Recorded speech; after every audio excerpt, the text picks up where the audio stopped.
but every time you recite this, it gives you that courage that yes, maybe there's something that I can do more.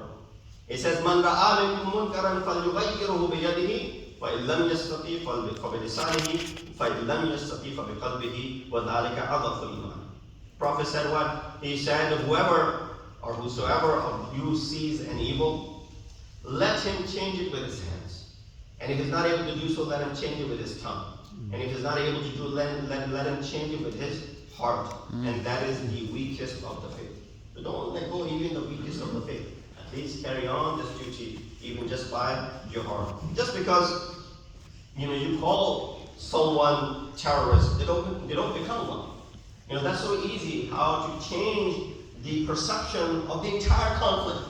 You label someone terrorist, that's it. Anything that they do is now going to be under scrutiny. Just because you call someone terrorist, they don't become one. From the start, Israel pushed the Palestinians out, and that is why they will never stop fighting for the occupation. It was their land, they were pushed out, the history is there from 1948, that accord, all those things. I'm not going into depths and details, we talked about it actually, I was looking up. Last year, on October 13th, the khutbah that I had given, I have it written down, and I keep the records of all the khutbahs, and it's also there on YouTube.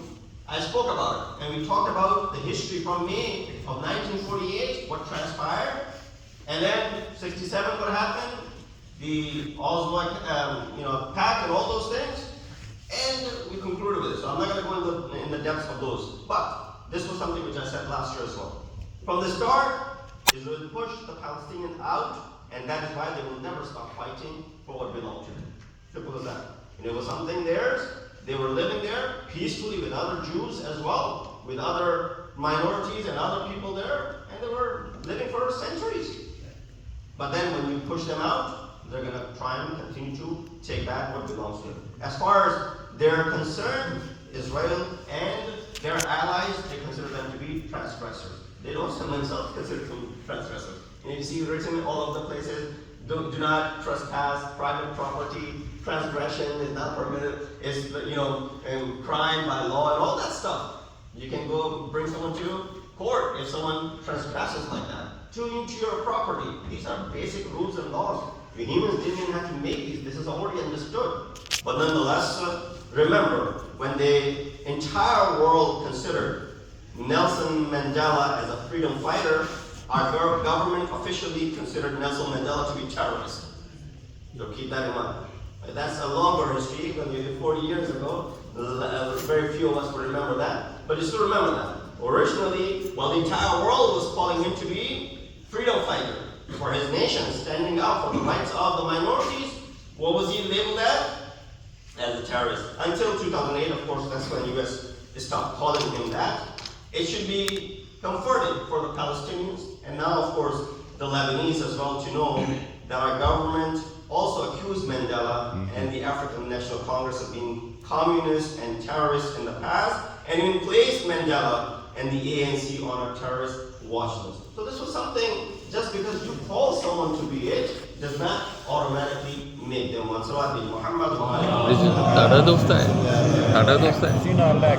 The second thing that you hear constantly in the news these days, that these groups, and without naming any, they use civilians as human shields. Right? They hide behind the civilians, and that's why so many civilian, deaths are taking place. Right? So they go look for terrorists according to their criteria, and the places where they're attacking the terrorists, that's where the civilians are also living, and so, you have the collateral damage right there. So Israel claims that location of the Hezbollah's central headquarters, located in the heart of Beirut, embedded beneath the civilian buildings, which unequivocally proves that Hezbollah hides among civilians and thereby endangering the lives of the people of Lebanon. Similar was heard about a year-long constant battle in Gaza, right, where they would go ahead and attack the hospitals, they would go ahead and attack schools and places where they would go ahead and claim and allege that beneath them are tunnels where you have the terrorist activities, so we have to go ahead and attack them. Those who are saying that these people hide behind the civilian population, however, Israel forgets that the IDF headquarters is embedded in Hakiria district in most densely populated area of Tel Aviv. They themselves are doing the same thing. And this is something that's not a hidden thing, it is a known fact. This unequivocally proves that IF command center hides amongst the civilians as well, endangering the lives of the people of Israel, which is again sad. Because why are you endangering the lives of common folks who may or may not have anything to do with this entire conflict? Coming back to our discussion under the ayat that I had recited for you from Surah Hadid, ayat number 25, that لَقَدْ أَرْسَلْنَا رُسُلُنَا بِالْبَيِّنَاتِ, that indeed we sent our messengers with clear signs. We sent them with Quran, we sent them with Mizan, لِيَقُمُ النَّاسِ بِالْقِسْطِ, so that people may do justice. So oppressors become friends of one another. This is something which is a prediction. You know, when you find someone alike, you become friends with them. And this is the Quran, chapter 6, 129 says, وَكَذَلِكَ نُوَلِّي بَعْضَ الظَّالِمِينَ بَعْضًا بِمَا كَانُوا يَكْسِبُونَ. They become friends with one another. It says that is how we make the wrongdoers one another's friends because of what they used to earn. So interests are alike, and you see that they become